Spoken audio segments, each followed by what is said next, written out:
C'était deux. Une expression française? Pas vraiment. Il s'agit d'une expression typiquement utilisée par les Canadiens francophones, plus précisément de ceux de la province du Québec. Elle signifie « tout va bien, c'est parfait, c'est d'accord ».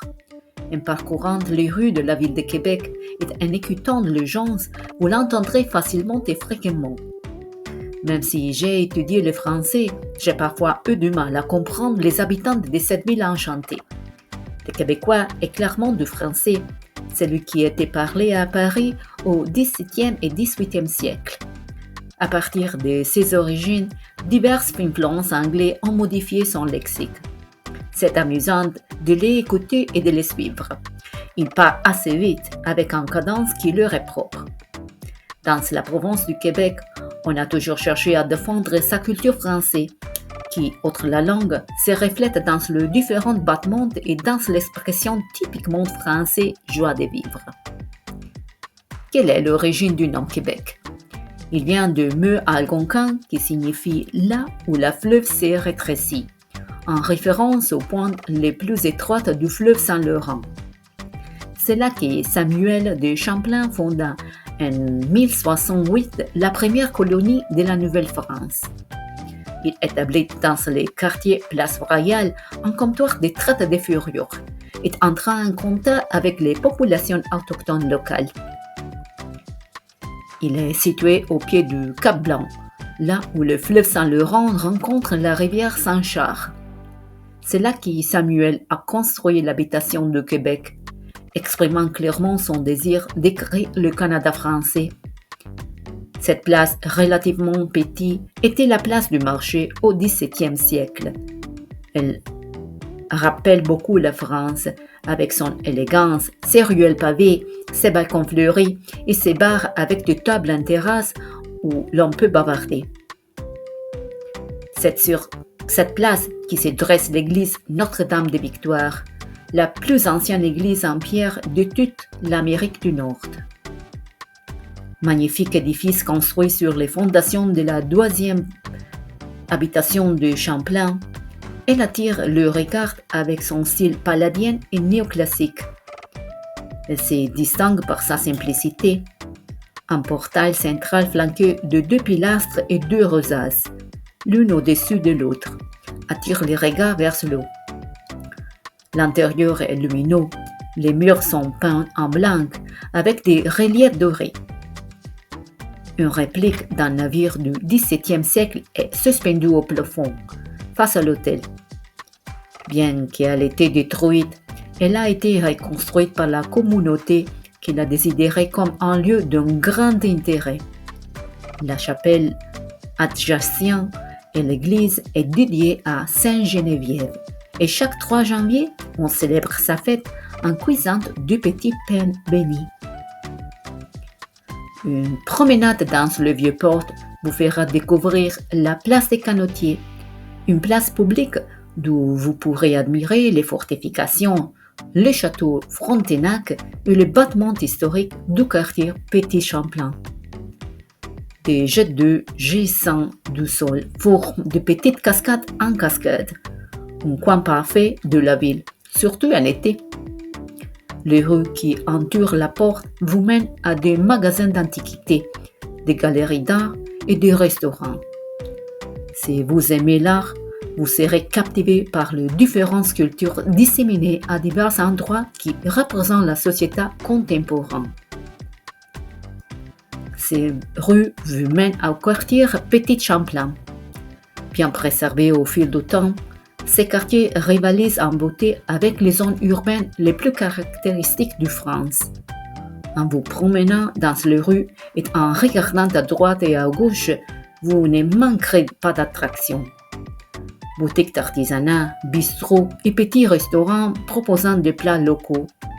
Mais goûtez surtout un plat typique de la cuisine de rue, la poutine. Très appréciée des habitants, elle est souvent servie dans un récipient contenant des frites, du fromage frais en cubes et une sauce à base de bouillon de bœuf et de poulet versé sur les frites. Une autre spécialité du Québec, c'est le sirop d'érable. Un souvenir savoureux de cette ville au style féerique. Toujours dans le domaine artistique, vous pourrez admirer une fresque géante, connue sous le nom de la fresque des Québécois, située près de la place Royale.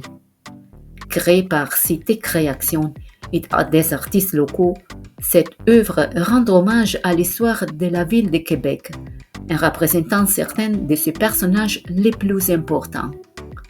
Préparez votre appareil photo, car cela vaut vraiment la peine d'emporter avec vous un souvenir aussi précieux. Depuis ces quartiers, vous pouvez rejoindre la véritable attraction de cette ville, le château Frontenac. Vous pouvez prendre le funiculaire et rejoindre la ville haute en 30 secondes. Ou, si vous êtes plus sportif, empruntez l'escalier Cascou, un escalier raide qui connecte les deux parties de la ville. Le château Frontenac est un hôtel situé au sommet du Cap Diamant. Il a été construit à la demande du président de la Canadian Pacific Railway. Ce dernier était convaincu que cet endroit attirerait le touriste qui voyagerait dans des trains de luxe. De nombreuses célébrités ont séjourné dans l'une de ces chambres. La reine Elisabeth II, Céline Dion et même Charlie Chaplin. En plus d'offrir un hébergement, il est souvent utilisé pour des conférences, des événements spéciaux et des banquets. Juste en face de cet endroit enchanteur se trouve la terrasse du Franc, une passerelle en bois d'où l'on peut voir le fleuve Saint-Laurent. En suivant le chemin de la passerelle, vous arrivez à la citadelle de Québec. Elle a été construite par l'armée britannique, bien sûr dans le but de protéger la ville contre d'éventuelles attaques. Elle est encore aujourd'hui une base militaire active. C'est la plus grande citadelle d'Amérique du Nord.